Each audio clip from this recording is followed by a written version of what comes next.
2026년 새해가 이제 시작되었습니다. The year 2026 has begun. 한국에서는 새해 인사를 새해 복 많이 받으세요 이렇게 하죠. In Korea, the New Year's greeting is 새해 복 많이 받으세요. That means may you receive many blessings in the new year. 자, 그런데 정작 우리가 질문해 봐야 할 것이 있습니다. But there is a question we must truly ask. 축복이 blessing이 무엇인가라는 것입니다. The question is what is blessing? 그런데 더 중요한 질문이 있습니다. But there is an even more important question. 하나님은 어떠한 사람을 축복의 그릇으로 사용하시는가라는 질문입니다. Whom does God use as a vessel of blessing? 많은 경우 우리는 축복을 어떠한 결과로 생각합니다. In many cases, we understand blessing as an outcome. 그래서 잘 되는 것, 형통하는 것, 남들보다 앞서는 것, 눈에 보이는 성공과 안정을 추구합니다. So we pursue things going well, prosperity, being ahead of others, and visible success and stability. 그러나 성경은 축복을 그렇게 단순한 것으로 말하지 않습니다. But the Bible does not speak of blessing so simply. 성경에서 축복은 언제나 사명과 연결되어 있습니다. In Scripture, blessing is always connected to mission. 하나님께서 주시는 축복은 내가 갖게 되는, 나만이 소유하는 그러한 소유가 아니라 다른 사람과 또 다음 세대를 복주기 위한 것이라는 것이죠. The blessing God gives is not a possession of myself alone, but something meant to bless others and the next generation. 오늘 우리는 이제 야곱이 그 자녀들 축복하는 것을 살펴보고자 합니다. Today we will examine the blessing Jacob left for his children. 이를 통해 우리는 어떠한 축복을 담을 수 있는 그릇인지를 함께 묵상하는 시간 되기를 바랍니다. Through this, I hope we will reflect on what kind of vessel we are to contain God's blessing. 이번 주 토라 포션은 야곱의 죽음으로 그 죽음에 관한 이야기로 시작을 하는데 제목은 오히려 그가 살았다, 바예히 그가 살았다라는 그러한 글로 시작이 됩니다. This week's Torah portion begins with the story of Jacob's death. Yet its title is 바예히, meaning and he lived. 유대 전통적인 해석은 여기서 깊은 메시지를 보고 있습니다.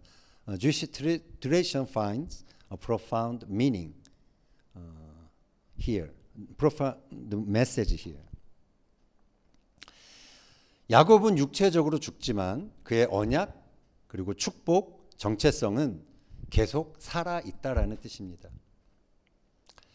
Although Jacob dies physically, but his covenant, blessing, and identity continue to live.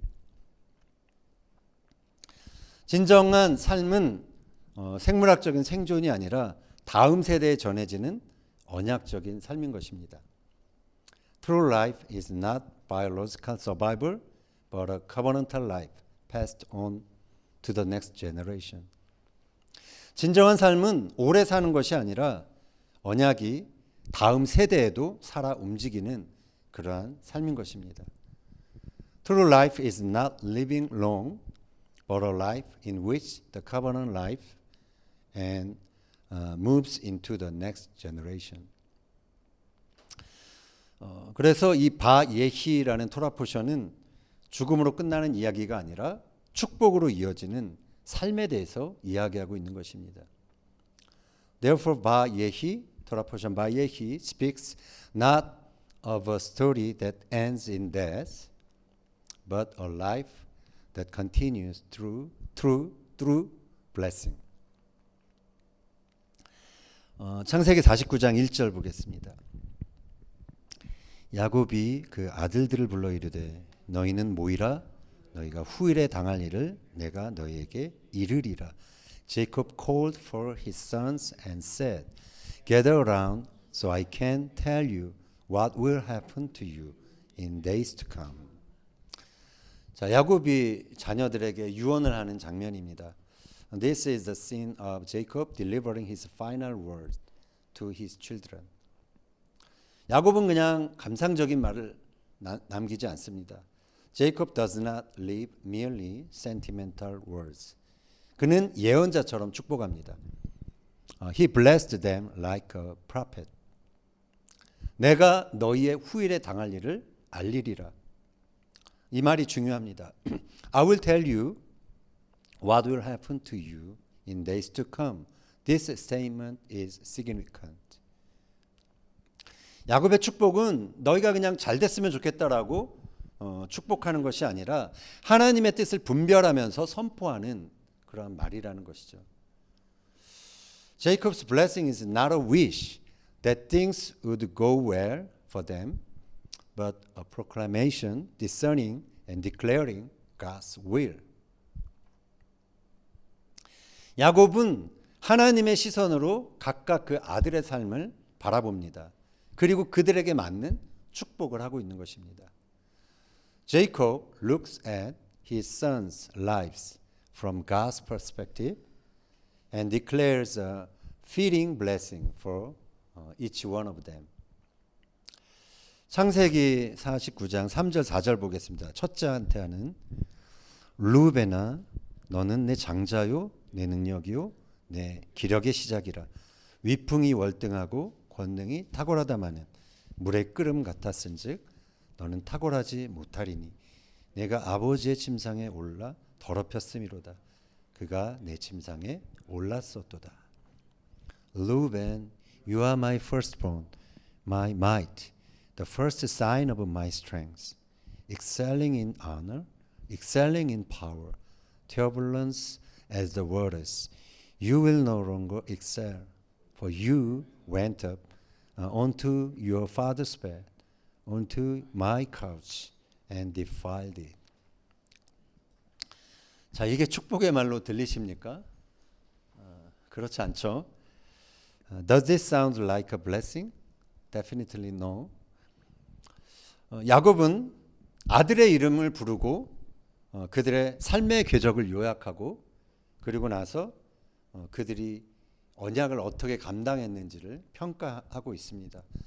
Jacob calls his sons by name, summarized the trajectory of their lives, and evaluates how they handled the covenant. 루벤은 야곱의 장자였습니다. 그러나 야곱의 평가는 냉정하죠. Reuben is Jacob's firstborn, but Jacob's evaluation is sober. 그는 장자지만 장자의 책임을 감당하지 못했다라고 야곱이 말하고 있습니다. Jacob is saying, you are the firstborn, but you did not carry the responsibility of the firstborn. 그래서 르우벤은 장자의 명칭은 유지하지만 그 장자의 특권은 잃어버리게 됩니다. As a result, Reuben retained the title of firstborn, but loses his privilege. 여기서 분명한 메시지가 나오죠. As here a clear message emerged. 그래서 하나님의 나라에서 먼저 태어남은 장자의 보장서가 아니라는 것이죠.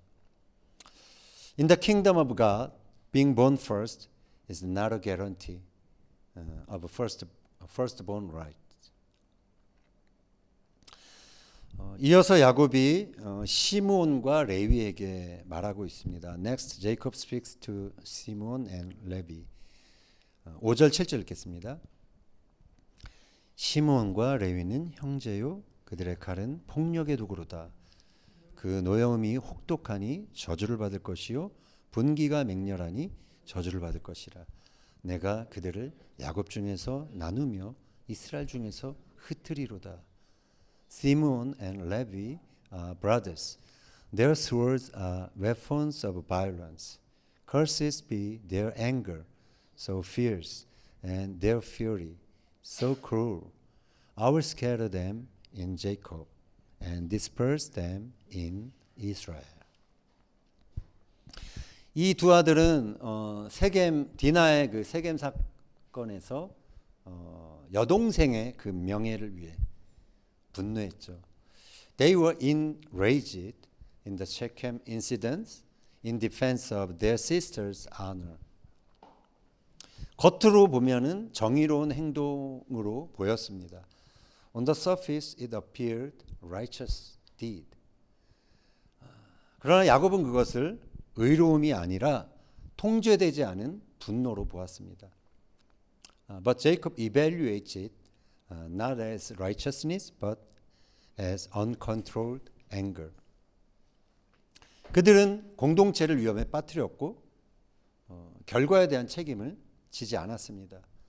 They endangered the community and did not take responsibility for the consequences.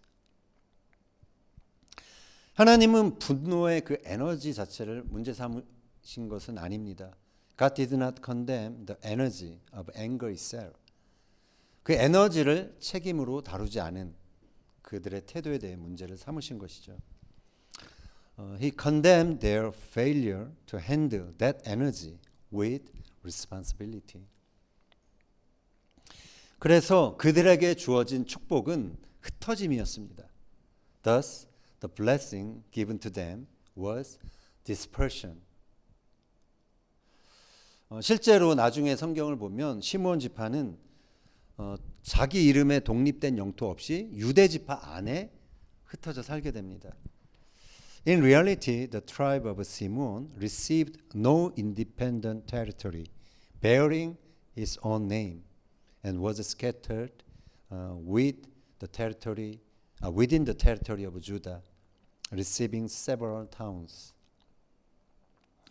레위 지파도 한 지파로서의 독립된 그 영토를 받지 못합니다. 그리고 이스라엘 전역으로 48개 성읍에 흩어져 살게 됩니다. The tribe of Levi also did not receive a territorial inheritance as a tribe,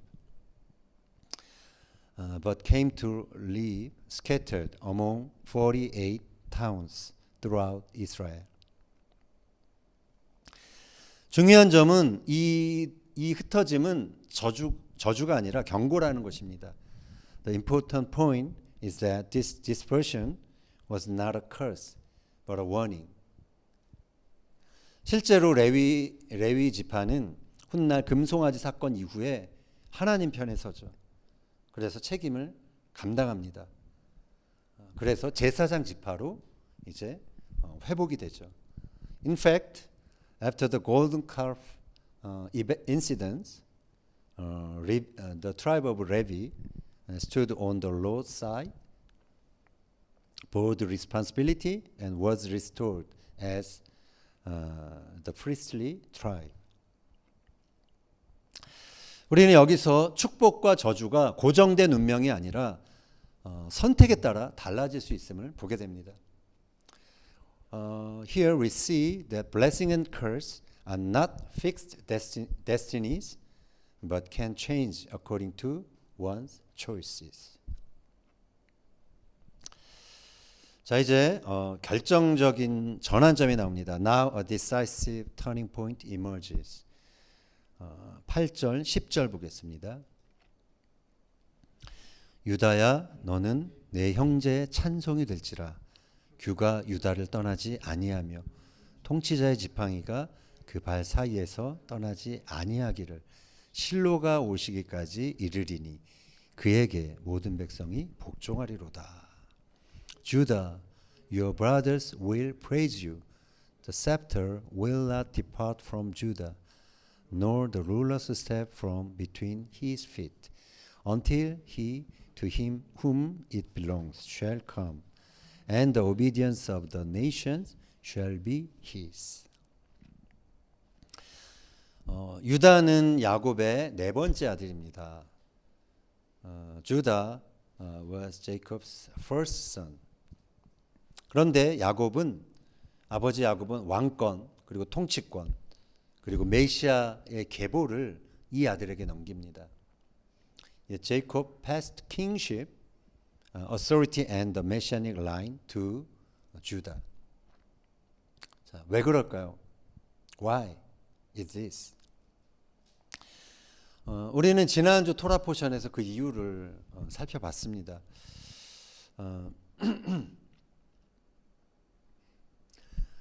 We already examined the reason in the last Torah portion.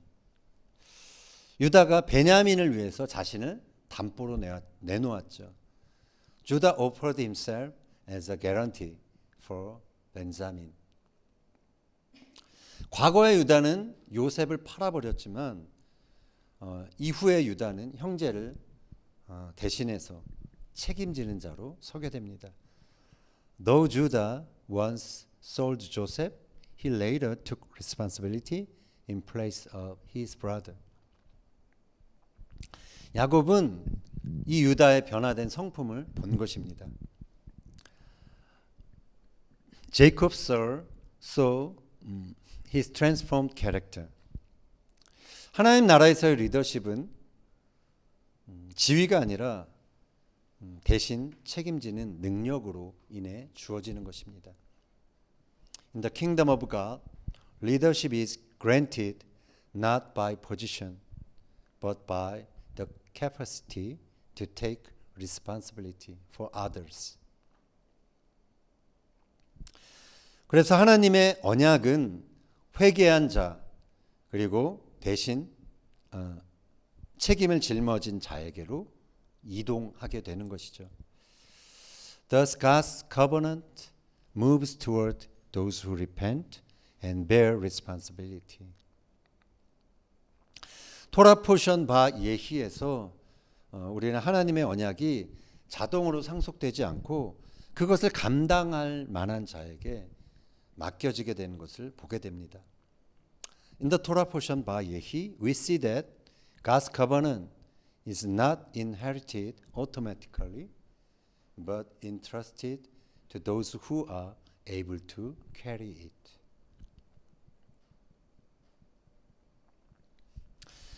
자, 이제 하프타라를 보겠습니다. Now we turn to the 하프타라. 열왕기상 2장은 다윗의 마지막 유언을 남기는 장면입니다. First Kings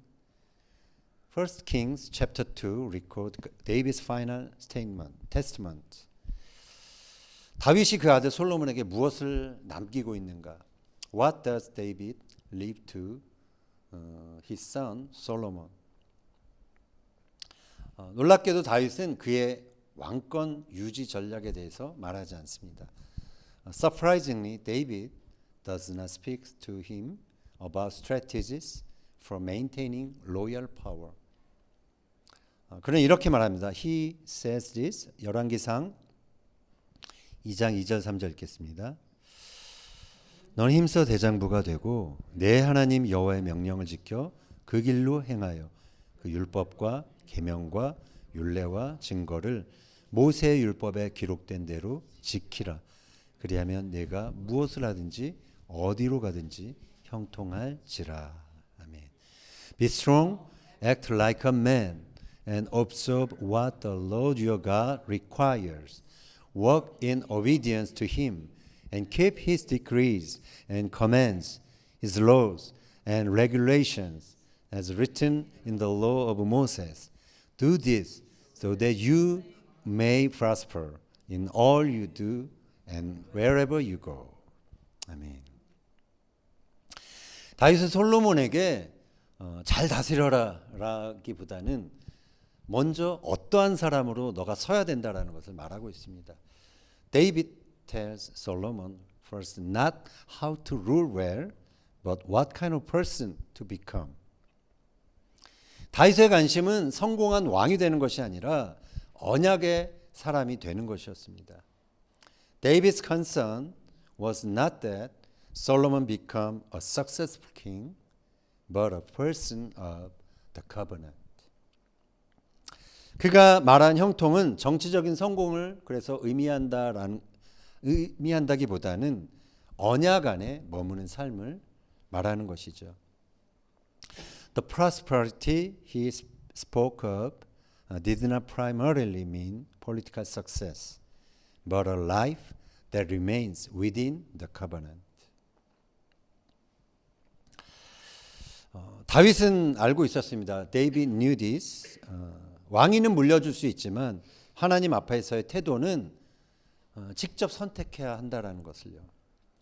A throne can be inherited, but one's posture before God must be chosen personally.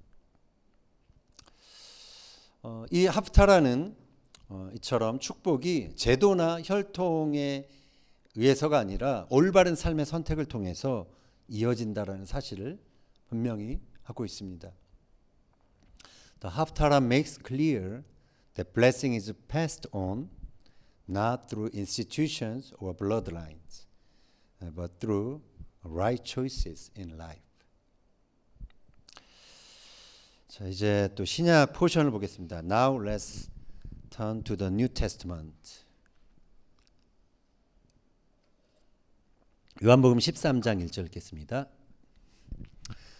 유월절 전에 예수께서 자기가 세상을 떠나 아버지께로 돌아가실 때가 이른 줄 아시고 세상에 있는 자기 사람들을 사랑하시되 끝까지 사랑하시니라. It was just before the Passover festival. Jesus knew that the hour has come for him to leave this world and go to the Father. Having loved his own who were in the world, he loved them to the end. 아멘. 예수님도 이제 마지막이 이르는 것을 아셨고요. 그래서 유언과 같은 행동을 하십니다. Jesus also knew that his end has come and performed an act like a final testament. 그런데 예수님이 제자들에게 무엇을 남기셨을까요? But what did Jesus leave for his disciples? 예수님은 그들에게 왕관을 씌워주지 않으셨습니다. Jesus did not place crowns on their heads. 교리를 정리해 주시지도 않았습니다. He did not systematize doctrine for them. 대신 겉옷을 벗어 허리에 두르시고 또 무릎을 꿇고 그들의 발을 씻겨 주셨죠. Instead, he took up his outer garment, wrapped a towel around himself, knelt down, and washed their feet. 발 씻는 남의 발을 씻겨준다는 것은 당시 가장 낮은 위치에 있던 종이 하는 일이었죠.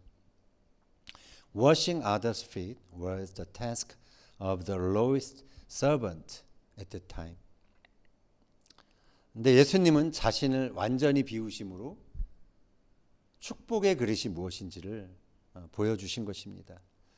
Yet Jesus showed what a vessel of blessing is by completely emptying himself.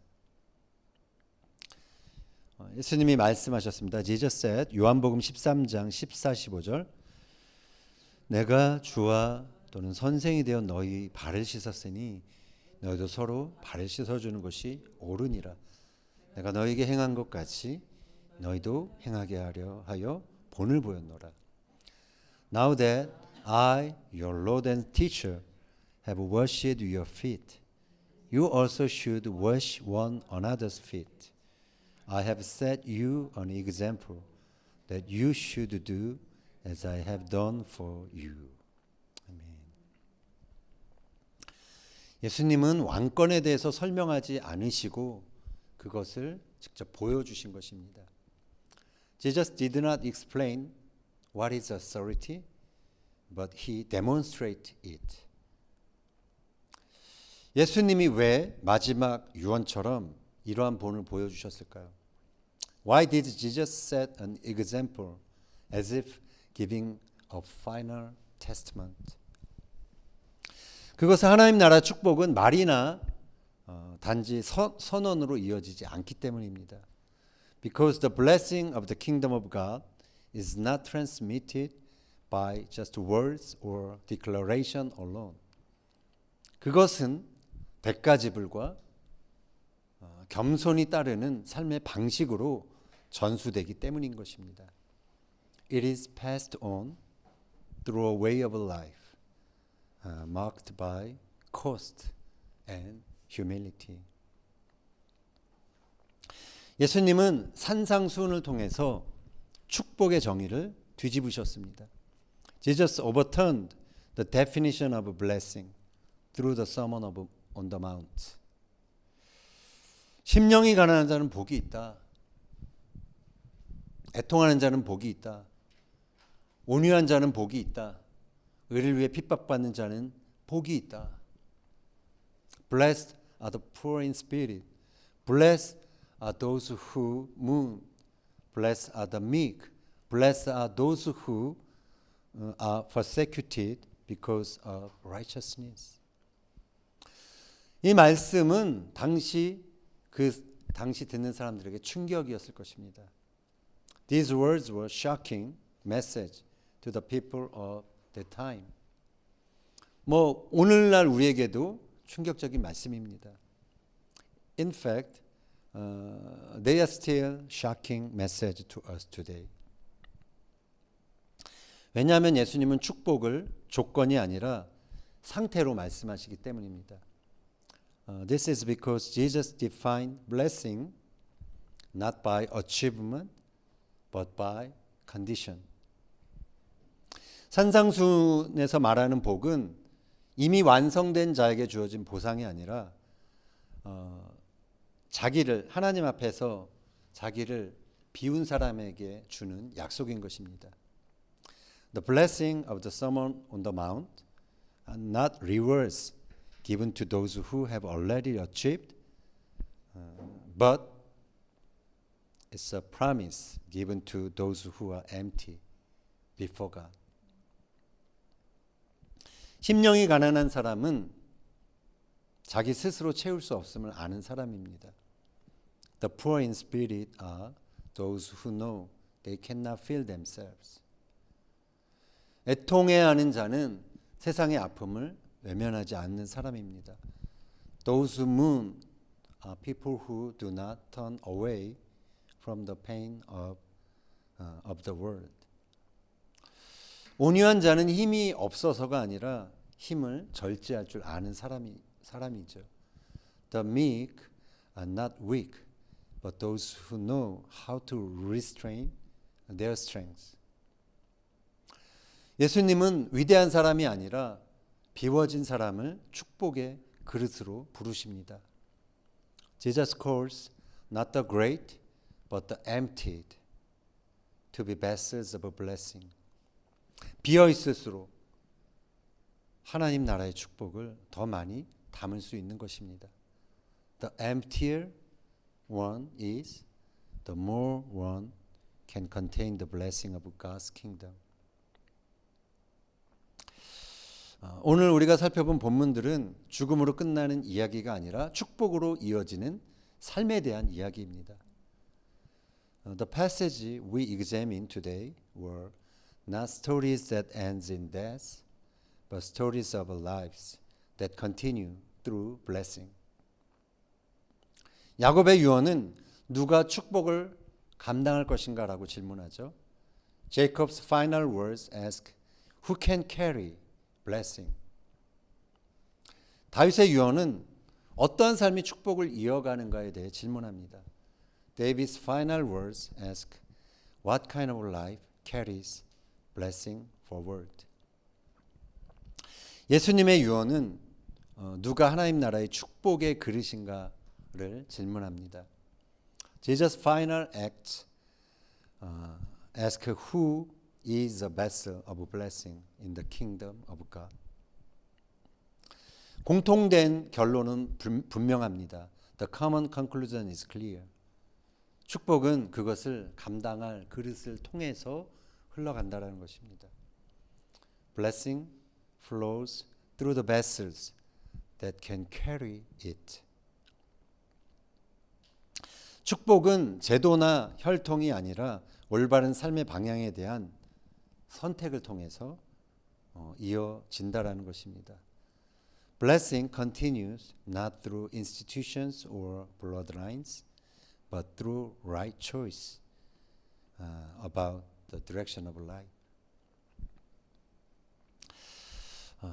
또한 축복은 겸손한 섬김을 통해 이루어지고 가득 찬 사람보다 비워진 사람을 통해서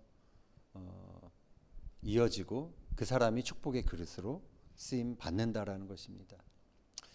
Moreover, blessing is accomplished through humble service, and those who are emptied rather than filled are used as a vessels of blessing. 오늘 말씀은 우리에게도 질문합니다. Today's word also questions us. 내가 지금 구하는 축복은 무엇인가? What kind of blessing am I seeking now? 나는 과연 하나님 나라의 축복을 흘려보내는 자인가?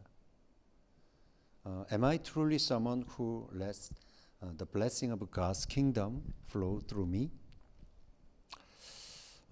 내 삶을 통해 누가 살아나는가? Who comes to life through my life? 내 자녀와 다음 세대에게 나는 무엇을 남기고 있는가? What am I leaving to my children and the next generation? 하나님께서는 우리를 축복하기 원하십니다. 그리고 우리를 통해 당신의 축복을 흘려보내시기 원하십니다. God desires to bless us and to let His blessing flow through us. 그러기 위해 하나님은 먼저 우리를 그릇으로 빚으십니다. To do this, God first shapes us into vessels. 그래서 우리도 야곱처럼 우리의 자녀와 다음 세대를 위해 손을 얹는 사람이 되길 원합니다. Like Jacob, we want to become people who lay hands on our children and the next generation. 단지 그들이 성공하기를 비는 사람이 아니라 하나님의 언약을 이어갈 자로 그렇게 세우는 사람이 되길 원합니다. We want to be people who do not merely wish for their success, but establish others as bearers of the covenant. 우리도 다윗처럼 하나님 앞에서의 길을 남기는 사람들이 되길 원합니다. Like David, we want to leave behind a path before God. 나의 왕좌를 물려주는 것이 아니라 하나님의 언약을 물려주는 사람이 되길 원합니다. We want to pass on not our throne, but God's covenant in us. 우리도 예수님처럼 겸손히 남의 발을 씻어주는 사람이 되길 원합니다. Like Jesus, we want to humbly wash the feet of others. 다른 사람 위에 군림하려는 자가 아니라 자신을 비워 생명을 흘려보내는 사람이 되길 원합니다. We want to be people who empty themselves and let life flow rather than rule over others. 2026년이 끝날 때 우리가 얼마나 더 가졌는가가 아니라 우리로 인해서 누가 살아났는지 그렇게 기억되는 한 해가 되길 바랍니다. When 2026 comes to an end, may it be remembered not how much more we possessed, but who came to life because of us. 오늘 우리가 살펴본 말씀 앞에서 우리는 이렇게 기도할 수 있길 원합니다. Before the word we have considered today, I hope we can pray like this. 하나님 저를 축복의 소유자, 축복의 주인이 아니라 당신의 축복이 흘러가는 통로로 빚어주옵소서. God shape me not as the owner of a blessing, but as a channel through which your blessing flows. 바라기는 2026년 이 2026년이 하나님이 찾으시는 축복의 그릇으로 잘 우리가 빚어지는 한 해가 되기를 예수님의 이름으로 축원합니다. May 2026 be a year in which we are well shaped into the vessels of a blessing. God seeks. In the name of Jesus. Amen.